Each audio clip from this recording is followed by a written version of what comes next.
Hello. We are joined today by the fantastic filmmaker and writer, director of Lesvia, Tzeli Hadjidimitriou.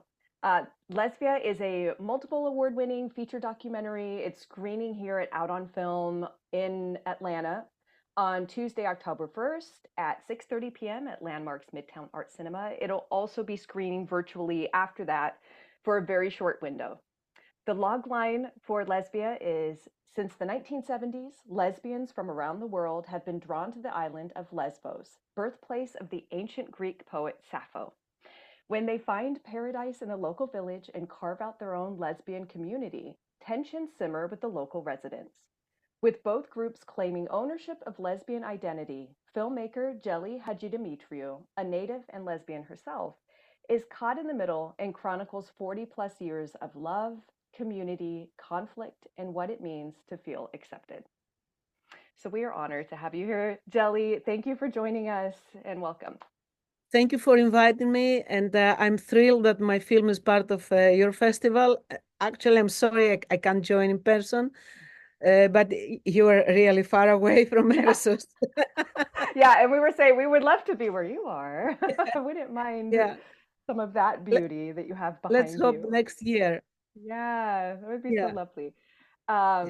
yeah. This film is so rich in lesbian history. It's a lot of history I wasn't aware of. I'm sure a lot of people are not familiar with this. What can you tell us why you decided to tell this story? You've been chronicling it for years. Why did you decide to tell the story of the lesbian liberation in Arrestos Lesbos or Arrestos? Actually, when we were living here, when in the 80s and in the 90s, where everything was happening, it's not that we were documenting. There were some of us, they had cameras and they could document, and they had the time because we were so much interested in living our freedom, enjoying our freedom, being in Eresos, being in love. Between all these women that we were not taking many pictures or taking videos. And all this material that you see, all Yeah. the archival material is part. I took it from the community because this is a community project. It's not just my film. It's not just my story. It's the story of almost all the lesbians that they came here in Eresos since the 80s. So some of us, they had the camera, and some of us, they had time, so they were taking pictures and videos, and then I had to come to find them, to come in contact with them after many, many years that we haven't seen each other, and search and find these photos for my documentary. But me, as Tzeli, I didn't have in my mind that I was going to do a documentary. It was a no, it was just a very, very strong need that I had to save our history. It was around the 2010 that I started feeling that the atmosphere in Eresos was changing, and it was not so much the feminist groups that they were coming. They were not so much aware of where they were coming, what was happening here. Most of them, they didn't know about Sappho. They Yeah. thought that Lesbos was just another simple place, another island in Greece. So let's go and have vacation. And I didn't like it. Hmm. But as part of my story, as a photographer, um, I was always documenting subjects that they were at the edge of being lost. At the edge, I mean, most of my books, the photography albums, I was photographing a subject, and then in 1 year it had disappeared. So it is a need. It is I can understand when things are changing, and it's I feel it like my responsibility to document it. And this is what happened with Lesvia. I Hmm. started filming But I didn't know I was going to have to make a documentary. But I continued filming more lesbians, listening, and I saw how much they wanted to share this story with me, how important it was Eresos for them. And um, and then we started talking about the locals. And I said, okay, here we are. Now I have to interview the locals too, because I'm a Mm. local and I'm a lesbian. I'm in the middle, and I cannot say the story only from one part, because we were saying some things and they had exactly the opposite opinion. So I started interviewing the locals.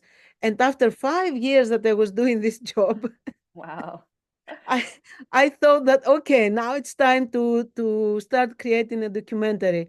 And the documentary took me 13 years to finish it.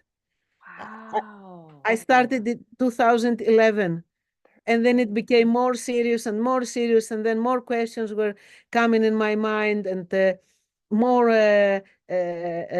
subjects that I would like to present in the documentary. And then it was the landscape, Eresos, this magical place. And I felt that, okay, here we are. I have to give some space to Eresos, to the landscape, to the light, because Eresos is unique. It has a very, very strong energy. You're captured by the energy when you come here. So uh, and I love the place very much. So I was filming also the landscape in during the 4 seasons. And yeah, this is how the documentary was born. Wow. Wow. Yeah, there's so much care you took with sharing just all of the layers of this community and again how it began. I thought it was a really neat to have you paint this picture of yourself when you first entered this realm of Eresos as an Yeah. 18-year-old young woman who you didn't know much about your sexuality at that point. Can you tell us about that experience? I imagine it must have been so freeing and like how did this impact you in your own sexuality as this young woman seeing these naked lesbians and seeing them loving each other openly? What was that like? It was magical. Yeah. Of course, in the beginning, it was a crisis, like, oops, Oh, uh, yeah. what's happening here? Who am I? Who are they? But it didn't take long. I mean, the moment I saw the first couple, it struck me. It was okay. Here we are. I could be like them. I'm like them.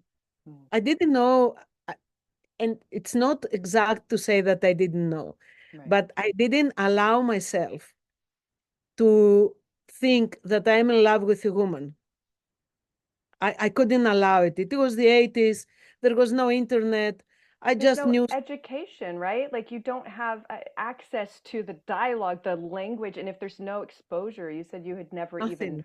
heard of Sappho, right? You'd never read Sappho I- yourself, We, and no, we read two poems of Sappho, like the lyric poet. It was Arion, it was Sappho, it was Alcaios, and they read two lines of Sappho in high school. So I didn't know. I started understanding when my first friend, an Italian, started sending me postcards in ancient Greek from Venice. Then I started connecting Sappho with homosexuality, because I went there and I was really a girl from the province. No one was talking about that. You were pervert. If mm. you dared to say anything, you were pervert. And then this girl started sending me postcards from Venice in ancient Greek, written in ancient Greek, the poems of Sappho in ancient Greek. And then, it was like seeing the light. Now I understand. Yeah. It's so neat. Yeah. Yeah, I think how you chronicled everything and your own experience, your own poetry or writing is in there in this documentary, and it's just very beautiful, very poetic in this telling of this history. Can you tell us a bit about the community? I think that was just something that was so lovely and embraced in the documentary, for you as a filmmaker. I could see the care that you have for all of these women, this all women community that you've forged there in Eressos. What's different? What are the major qualities of this community? What makes it different from other communities that are mixed genders or all male communities? Well, no one was criticizing you. Hmm. Hmm. We could have fights. We could like the same girlfriend, but we were a community.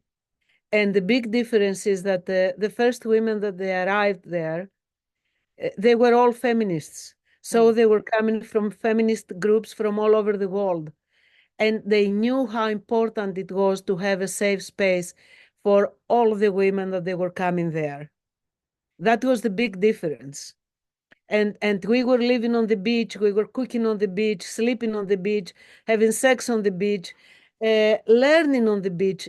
I mean, if I remember myself, I didn't know anything. I didn't know anything about feminism, nothing. And they arrived there and they started speaking, telling us about the movement and about what is happening in the States and what is happening in England and in Germany. And there was the possibility, okay, so we can exist in another way. There is another way to exist. We can be happy, we can be free, we can live our life without having to do what the rest of the society is asking us to do. So that was that was very, very important. That was the difference. Coming from the feminist movement, we had a different way to connect. And this is what we started losing. And then I decided to make the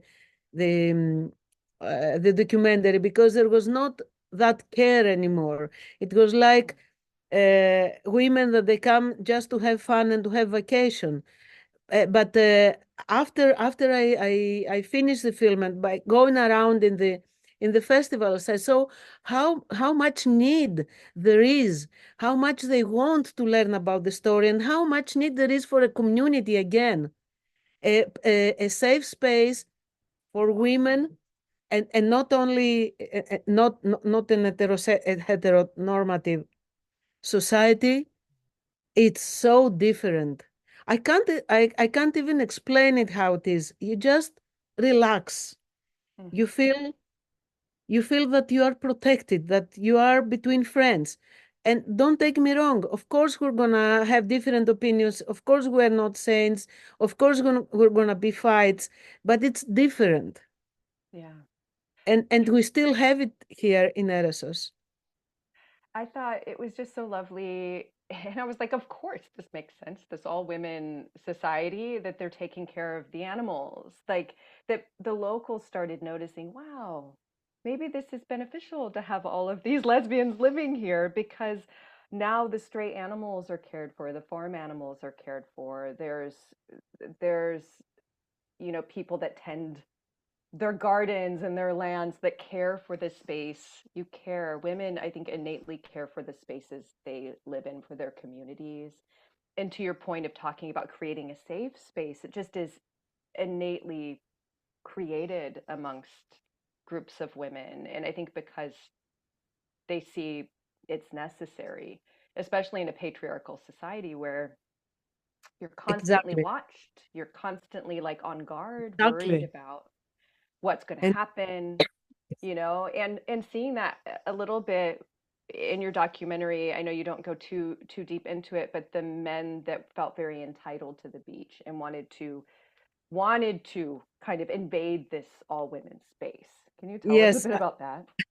I chose not to concentrate on the fights Yeah. because I could have had only 1 hour talking about what was happening with the beach.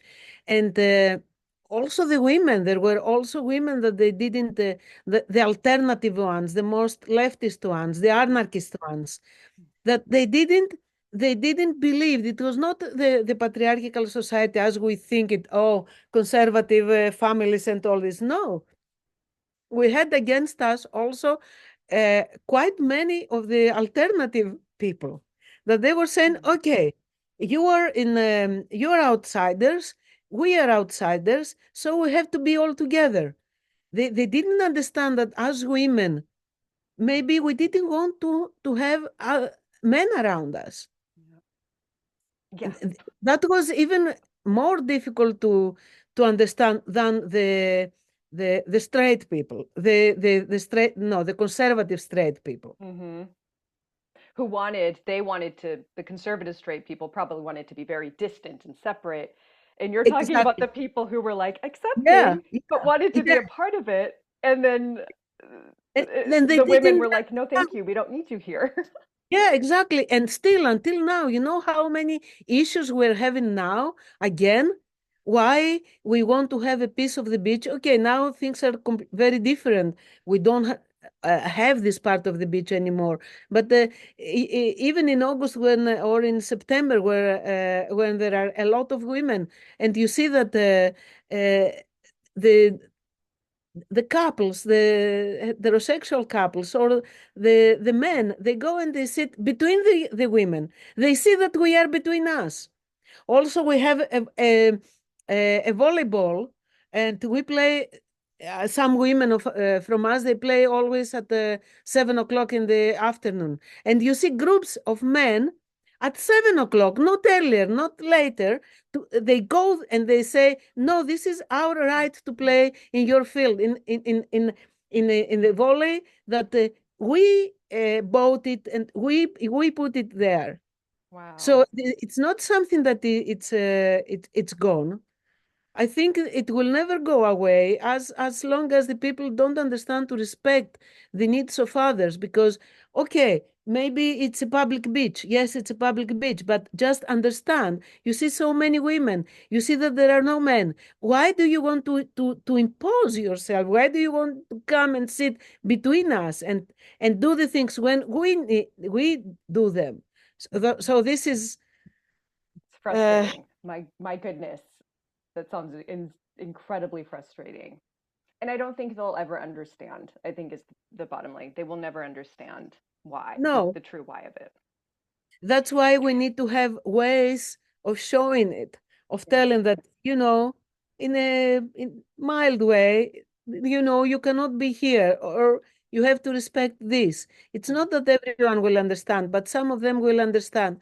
But talking about the women and also the animals, that was for me, it's something that is important, because that brought the locals and the women together. Now the locals, they sterilize their animals, they go and they Mm-hmm. ask help. They consider animals as creatures, and not only as a cat that they could kill for no reason, or a dog that was all the time on a chain for the sheep. Now they start seeing that, yes, the animals are beings, Yeah. and that was also very important I for love for that. the local society and for us. I love that. As a vegan, that makes me very happy. Very, very happy the animals are cared for. Um, so what is last I just have two quick questions here before we round ourselves out. What's your hope for the future of Eresos? What's your hope? Ah, my hope. Mm-hmm. My hope for Eresos is that they come more and more lesbians, and younger lesbians, but lesbians and queer people, that they do care about the community, that they don't want to have fights here. They don't bring their egoism or their colonialism, because this is also something, one subject that I'm not referring a lot at all in the film, but it's it's something that it's starting happening now, that women that they have money and they come here only for invest or to do or for fun, that they don't want to be part of the community. So my hope is that whoever comes here, the women and the queer people, they respect the place, they understand the community, they want to be part of the community, they want to help us to save the beach now from building, because it's not only if we have men there. Now they also want to build a luxury villas on the beach. Wow. Yeah. So we need people that they will care about the place and about the community. That is my hope for Eresos. I hope for that too. I do. I hope for that too. And one last question. What does queer joy mean to you, Jelly? Queer joy. Lesbian joy, we could say as well. What does that mean to you? Lesbian joy. Yeah. Yeah, that's a good question. Hmm.